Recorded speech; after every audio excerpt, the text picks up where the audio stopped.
Hey, so we're in the car today because it's nice and quiet. Although it probably wouldn't have been earlier with all the thunderstorms. So we are on day 86, and today is a much better day. I think just the whole magnitude of the whole corona cock up over here has really got to me, and really sort of the past couple of weeks I've been internalising a lot, not sort of dealing with my anxieties, and I'm less tearful today, but I am still, and anyone who suffers from anxiety or any form of mental illness will know it's like a constant ball of butterflies in your stomach when you're at that like highly anxious stage. And it really just came to a head yesterday, and I just had a complete meltdown. And I've put myself first today. I've put my own self-care above everything else, and I think I have sort of been neglecting that a little bit.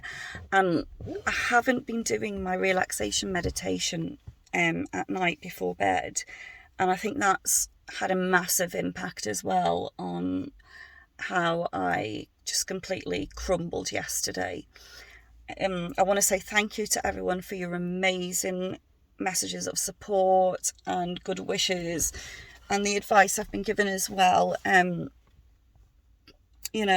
with mental illness isn't easy. It's very changeable, not just on a daily basis, but sometimes it can be on an hourly basis.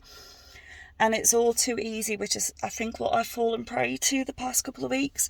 When everything's going well and you feel good, you think you can just sort of forget the little things that you do every day to make you feel better and worthy and, a worthwhile member of society.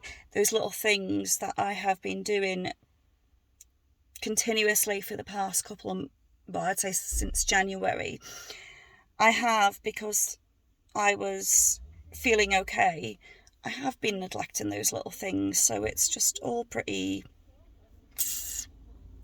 up in the air, and let's just say we'll go back to day zero again, and we'll start again. We will I will get through this like I always do, but it's just like yesterday, everyone's gone, oh, you're so brave. It's not braveness, it's come from my sheer frustration over many years of suffering with mental illness, having hid my illness for so long, or hidden the bad side of it for so long. I don't want to do that anymore. I don't want to hide away. This is me, this is part of my life, this is part of who I am, and the right people will always stay with you. The right people will always support you and love you no matter what.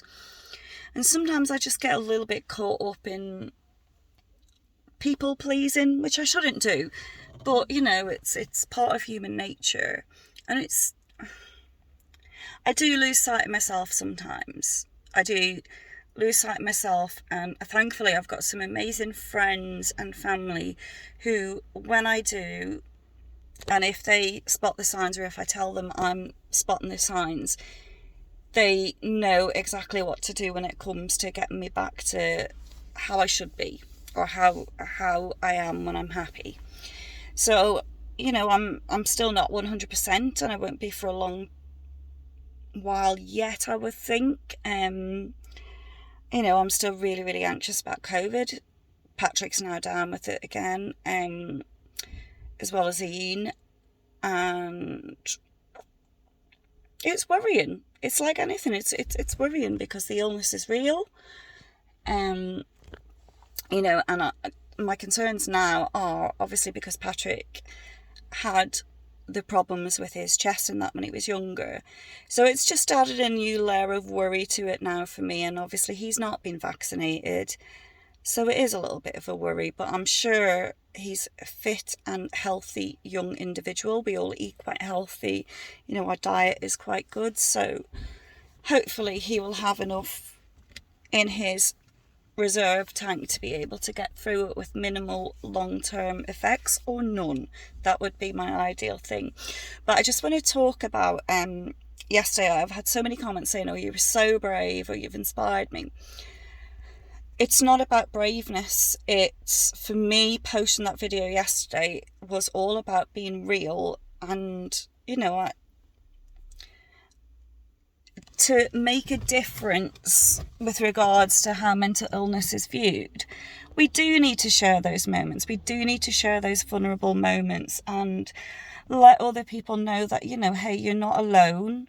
I go through this too. And, you know, let's all sort of open up, support each other, because, you know, again, I really don't want to see anyone else that I love and care about become just another suicide statistic. And this is why I've done these video diaries. And also a little bit personal for me, because it's handy for me to look back and then I can sort of look at my diary, and then I can think, well, what might have triggered that? I know exactly what triggered yesterday. I do know exactly what triggered.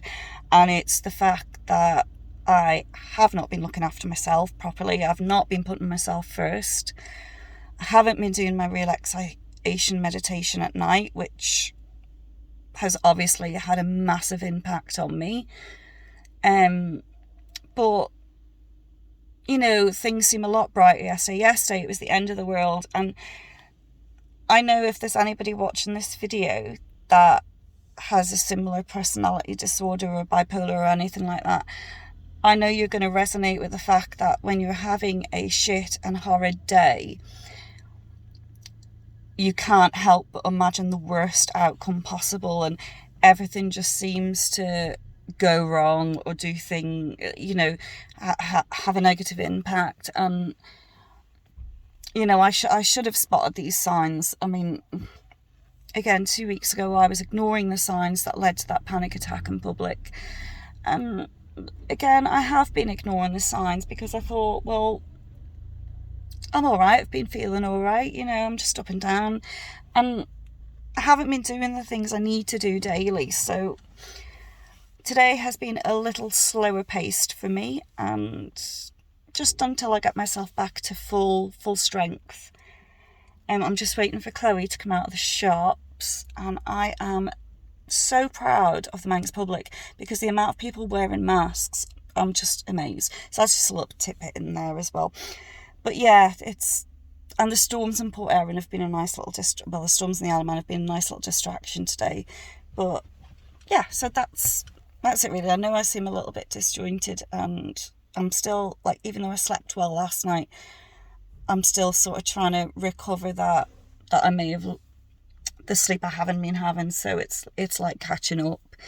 So that is it today, and I think I'm going to go, and hope everyone has a wonderful day. And thank you again for all of the support and good wishes and advice I received, because it really has been welcomed with open arms, and I'm so grateful. So thank you.